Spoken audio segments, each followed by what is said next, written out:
Social মিডিয়াতে এটা খুব ভাইরাল চলছে এখন। আমার সাথে ফ্রেন্ডশিপ করবে? কেন? এমনি। রহস্যটা কি সবাই জানতে চায়। আজকে কনফার্ম বলে দিচ্ছি, ওখানে খুব ভালো লেখে, ওর ইংলিশটা খুব ভালো। দেখি যখনই কোনো পোস্ট করে এত লম্বা লম্বা পদ্ম লেখে, বাকিদেরকেও দেখেছি এই স্টেটাস সাইকোলজি দিয়ে এত কিছু জ্ঞান।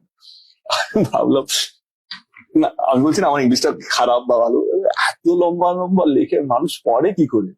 মানে তোমরা যে এত লেখো সেটা হেডি হচ্ছে। তো একদিন আমাকে একটা ছবি পোস্ট অফ ফিল্ম, আমি গুগল খুললাম, গুগল খুলে কমেন্ট লিখলাম কে this is what I want to say, কবিতার মতন আসবে, তারপরে লিখবে। তো এটা লিখে নাকি একটা পোয়েটের নাম নিয়ে কি একটা কবিতা লিখে থেকে পোয়েটের নাম দিয়ে দিবি।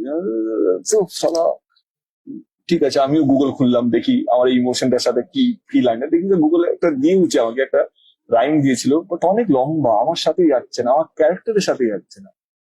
তো আমি বললাম তো রুক্মিণী পাশেই ছিল, কি হয়েছে ওইটা কি লিখতে চাও? এমনি লিখতে চাই আর কি, তো লিখে দাও। এমনি, হ্যাঁ শুনে গেছে। And that's how এমনি started in my life. হ্যাঁ মানে কি, আরে সবসময় কি মাথায় থট লাগে নাকি যে এটা আমি কেন পোস্ট, আমি এমনি পোস্ট করছি। এন্ড প্রথমবার তো এমনি করে দিয়েছিলাম,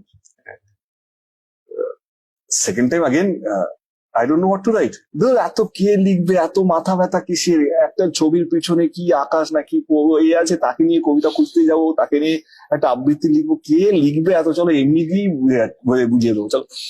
এন্ড আস্তে আস্তে এমনি এমনি এমনি করে এবার প্রবলেমটা ছিল যখন আমি এমনি লিখছি না,